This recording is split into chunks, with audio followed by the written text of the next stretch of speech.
வணக்கம் சார். வாயா. உன் பேர் என்னம்மா? பொண்ணுங்கள்ல உங்களுக்கு எந்த டைப் பொண்ணு பிடிக்கும்? ஸ்ரீதேவி டைப். அப்படின்னா என் பேரு ஸ்ரீதேவி தான். உன்னை பார்த்தது கையெழுத்து போடணும்னு முடிவு பண்ணிட்டேன். பையில குடியா. நான் அந்த அளவுக்கு இருக்கேனா? சார் இந்தாங்க சார். 20 லட்சம் ரூபாயில இருந்து 50 லட்சம் வரைக்கும் கொடுக்கலாம் யார். பார்த்து செய்யுங்க சார். உங்களுக்கு பெரிய மனசு. பெரிய மனசை சாச்சிட்டாலையா சார்? அந்த அழகு செல இனிமே உங்களுக்கு தான் சார். கையெழுத்து வாங்கிட்டு போயா வேலைய ஆரம்பிக்கணும்.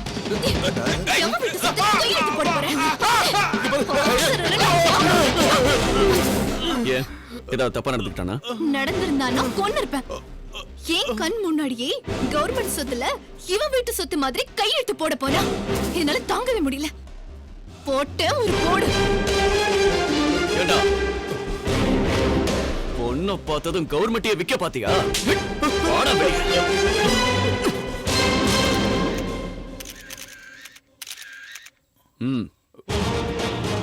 இது சீக்ரெட் கேமரா. இதுல ஷூட் பண்ணத உங்க சேனல்ல பிரேக்கிங் நியூஸா போடுங்க. நான் சொல்ற ரூல் இருக்கிற ரூலை பிரேக் பண்றதா இருக்கணும். கவர்மெண்ட் பணங்கிறது ஏழை பழங்க கஷ்டப்பட்டு கட்டுற பணம். மக்கள் பணத்தை பாதுகாக்க வேண்டிய பொறுப்பு ஒவ்வொரு அதிகாரிக்கும் அரசியல்வாதிக்கும் தான் இருக்கு. இன்னில இருந்து ரோடா இருந்தாலும் சரி, பில்டிங்கா இருந்தாலும் சரி, எப்ப ஆரம்பிக்குது, எப்படி நடக்குது, எப்ப பினிஷ் ஆகுது, எந்த ஆபீசர் கையெழுத்து போட்டா, எந்த கான்ட்ராக்டர் கட்டினா, அவனோட அட்ரஸ், போன் நம்பர், டீடைல்ஸ் எல்லாம் மக்களுக்கு தெரிஞ்சாகணும். குறிச்ச டைம்ல குறிச்ச பட்ஜெட்ல ப்ராஜெக்ட முடிச்சு கொடுக்காம இருந்தா அதுக்கு சம்பந்தப்பட்ட ஆபீசர்ஸ், கான்ட்ராக்டர்ஸோட அத்தனை சொத்தையும் நான் சீஸ் பண்ணுவேன். Good action sir. நீங்க தேர்ந்தெடுக்கிற அரசியல்வாதி அயோக்கியனா இருந்தா 5 வருஷம் தான் மக்கள் கிட்ட புடுங்கி தின்னுவான். அதே ஒரு கவர்மெண்ட் சர்வெண்டா இருந்தா 30 வருஷம் மக்கள் கிட்ட அட்டை மாதிரி உறிஞ்சிக்கிட்டே இருப்பான். இப்படிப்பட்ட போனம் திண்ணிகளை, ஊழல் பெருச்சாளிகளை கையால் அடிச்சாலும் சரி, செருப்பால் அடிச்சாலும் சரி, மக்கள் இஷ்டம். குற்றமாகாத சார். ஆகாத. Break the rules. No FIR. No court. No judgment. Only punishment. சட்டத்தை திருத்தணும்னா ஹிட்லரா மாறணும். ஹிட்லரா இருக்கணும். இருப்ப. ஃபைல்ஸை கொண்டு வா.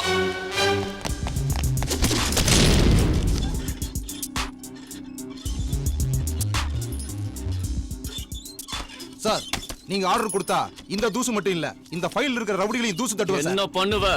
நடு ரோட்ல அடிச்சு இழுத்துட்டு வந்து செல்லுல போடுவேன் சார். நம்ம time waste, court time waste, jail food waste. வேற பொண்ணு கழுத்துல தாலி இருக்கிற மாதிரி போலீஸ்காரன் பெல்ட்ல ரிவால்வர் இருக்கணும். டெய்லி இதை கிளீன் பண்ணா பத்தாது. வேணுங்கிற இடத்துல யூஸ் பண்ணா சிட்டி மொத்தமும் கிளியர் ஆயிடும். அப்போ என்கவுண்டர் பண்ண சொல்றீங்களா? 3 தடவை எஃப்ஐஆர்ல புக்கானவர் ரவுடியா இருந்தாலும், எந்த செல்வாக்குல இருந்தாலும் தூக்கிடுங்க.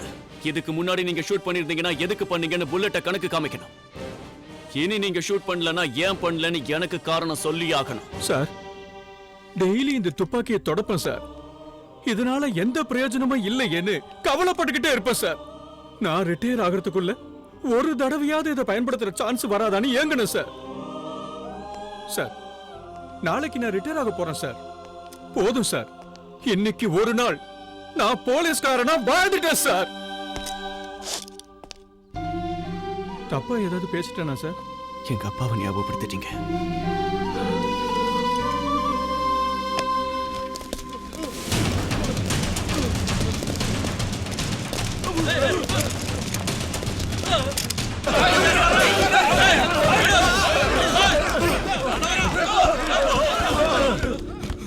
ஐயோ ஐயோ, நான் செஞ்ச தப்பெல்லாம் ஒத்துக்கிறேயா. தயவு செஞ்சு எனக்கு தண்டனை கொடுத்து ஜெயிலுக்கு அனுப்பிடுங்கய்யா. உன் வேண்டுகோளுக்காக மட்டும் உன் கேஸ கோர்ட்ல எடுத்துக்காது. ஐயா, நாங்க செஞ்ச குத்தத்தெல்லாம் ஒத்துக்கிறோங்கய்யா. நடந்தது என்ன? நாங்க எல்லாம் செஞ்ச குத்தத்தை ஒத்துக்கிறோம். எங்களுக்கு தண்டனை கொடுங்க, இல்லன்னா எங்க உயிரே போயிரும் சார். நான் எப்படி கொலை பண்ணேன்னு இந்த லாயர் கிட்ட ஒண்ணு விடாம சொல்லிட்டேன் சார். வணக்கம் சார். கமான் சூர்யா. நம்ம சட்டத்துல வெற்றவனுக்கு மட்டும் இல்ல, கத்தியை விக்கிறவனுக்கும் தண்டனை இருக்குன்னு எழுதியிருக்கு சார். அப்படி இருக்கும்போது தப்பு பண்ணிருக்கான்னு தெரிஞ்சிருந்தோம் பணத்துக்காக அவனுக்கு வாதாடுறவங்க வக்கீலுக்கு சட்டத்துல என்ன தண்டனை இருக்கு சார்? இன்னில இருந்து தப்பு செஞ்ச வக்கீல்களுக்கும் தண்டனை கிடைக்கணும். ஒரு நிரபராதிய தண்டனையில இருந்து காப்பாத்த தான் வக்கீல் வேணும். ஒரு குற்றவாளியை காப்பாத்தி விடுவிக்கிறதுக்கு இல்ல. Time waste sir. இந்த சிட்டில குற்றங்கள் இல்லாம இருக்கணும்னா சொசைட்டியை ரிப்பேர் பண்ணணும் சார். நம்ம நாட்டில் உள்ள பெண்டிங் கேஸ் எல்லாம் சால்வ் பண்ணணும்னா அதுக்கு பல வருஷம் ஆகும். சட்டப்படி நீ செய்யறதுல எனக்கு உடன்பாடு இல்லை. ஆனா நீ செய்யறதுல ஒரு சிட்டிசனா மனசளவுல ஒத்து போற சூர்யா. வாழ்த்துக்கள். தேங்க்யூ.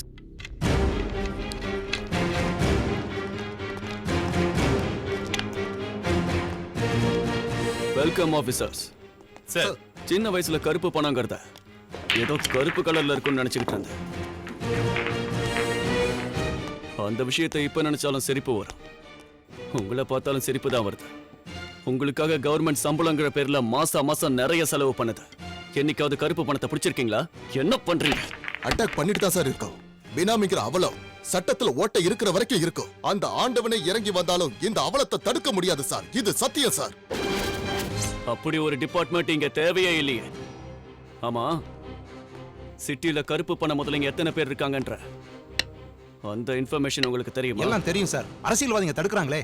அப்பா அவங்க எல்லாருக்கும் நார்கோ அனாலிசிஸ் டெஸ்ட் நடத்துங்க. கள்ள பணம் மட்டும் அல்ல, செஞ்ச பாவத்தையும் சேர்த்து சொல்லுவாங்க. Go ahead.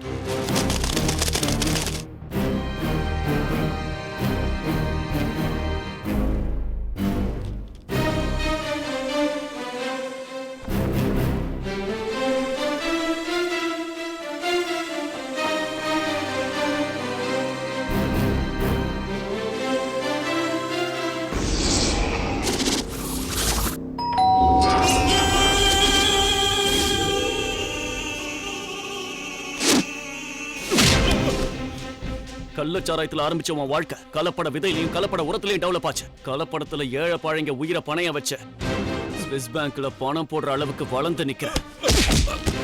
நடந்து முடிஞ்ச எலெக்ஷனுக்கு முன்னால எலெக்ஷன் கமிஷனுக்கு நீ கொடுத்த சொத்து விவரம் என்கிட்ட இருக்கடா. நீ கொடுத்த கணக்குல உன் பேர்ல 1,75,000, உன் பொண்டாட்டி பேர்ல 50,000, உன் புள்ள பேர்ல இருந்தது 25,000, 2 அம்பாசிடர் காரு, 4 ஆடு, 4 மாடு.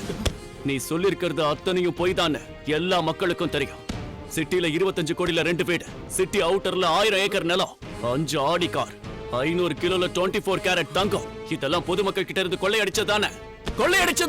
மறைக்கிறதானடா உங்க வேலையே. தப்பு பண்ணவன் கடவுள் கிட்ட நான் தான் எல்லாத்தையும் பண்ணனு ஒத்துக்கிறான். அது பயம் இல்ல, கடவுள் எதுவும் பண்ண மாட்டாருங்கிற தைரியம். நான் சொல்றது உண்மைதான். பகவத்கீதை மேல சத்தியம் பண்ணுவாங்க, அதுல ஒரு உண்மையும் இருக்காது. ஏன் தெரியுமா? பகவானுக்கே பயப்படாதவன் பகவத்கீதைக்கா பயந்துட போறான். மனுஷன் தனியா தான் பிறப்பான், தனியா தான் சாவான். சாகும் போது உன் அரசியலும் வராது, உன் தொண்டனும் வரமாட்டான். கொள்ளையடிச்சதெல்லாம் எழுதி தர போறியா இல்ல சாக போறியா? சொல்ல. எனக்கு கொண்டாத, நான் எழுதி கொடுத்துறேன். அப்ப இந்த பேப்பர்ல கையெழுத்து போடு.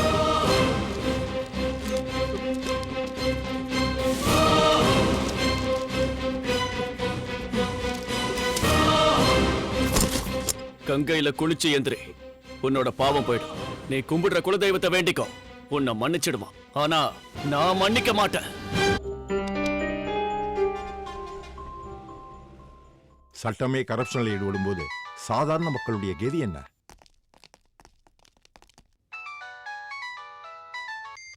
Hello sir, this is Surya, IPS. Tell me Surya. மக்களை ஏமாத்தி சம்பாதிச்ச ஃபேமஸ் சாஃப்ட்வேர் கம்பெனியோட ஸ்விஸ் பேங்க் கோட் கிடைச்சிருக்கு சார். அதுல கருப்பு பணம் மட்டும் 25,000 கோடி. அப்படியா? அந்த கோட் நம்பர் பயன்படுத்தி I will transfer that money to Reserve Bank. Okay. உங்களால நம்ப முடியலனாலும் நான் நம்புறேன். என்ன மாதிரியே பப்ளிக்கும் நம்புறாங்க. அதுக்காக தான் ஸ்விஸ் பேங்க் அக்கௌண்ட்டோட கோட் நம்பர் ஓபன் பண்ணும்போது நம்ம நாட்டில் இருக்கிற அத்தனை பேரும் மணி டிரான்ஸ்ஃபர் ஆகிறத பார்க்கணும். நாடு ஏன் வறுமையா இருக்குன்னு பப்ளிக் எல்லாரும் தெரிஞ்சுக்கணும் sir. Okay Surya.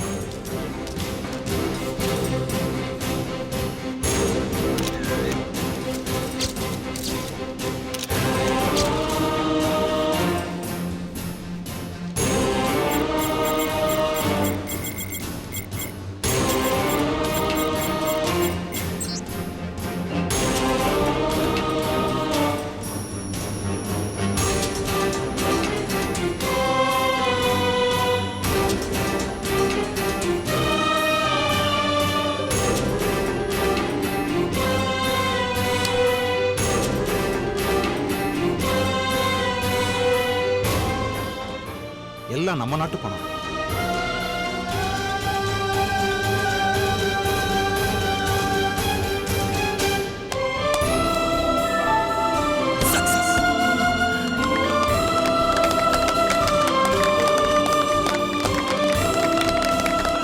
Salute Surya. மதுரையில் ஒரு பெரிய பணக்காரருடைய மடிக்கணினியிலிருந்து சுவிஸ் வங்கி கணக்கு எண்ணை தெரிந்து கொண்டு பத்திரிகையாளர்களின் முன்னால் 25,000 கோடி ரூபாயை வெளிச்சத்திற்கு கொண்டு வந்தார்கள் சூர்யாவும் மஞ்சுளாவும். ஒரே நபரிடம் இவ்வளவு அதிகமான தொகை இருப்பது பரபரப்பை ஏற்படுத்தியுள்ளது. என்போர்ஸ்மெண்ட் செய்ய முடியாத ஒரு காரியத்தை உங்களால் எப்படி சாதிக்க முடிஞ்சது சார்? இப்படி கொள்ளையடிக்கிற பணம் எல்லாம் யாருது? நடுத்தர குடும்பத்தோடது. தினமும் 18 மணி நேரம் வேலை செஞ்சுட்டு இன்னமும் பசியில வாடுற ஏழையோடது. சம்பாதிக்காமலேயே டாக்ஸ் கட்டுறவங்களோடது. இந்த பணம் எல்லாம் ஒவ்வொரு தாயுது, தங்க இது, அண்ணன் தம்பி இது, சொல்ல போனா ஒவ்வொரு இந்தியன். இனிமேலாவது கண்ணை தரங்க. நம்ம மட்டும் நேர்மையா இருந்தா பத்தாது, அடுத்தவனும் அப்படி இருக்கானான்னு கவனிக்கணும். அது நம்ம கடமை. எல்லாரும் இதுல உறுதியா இருப்போம்.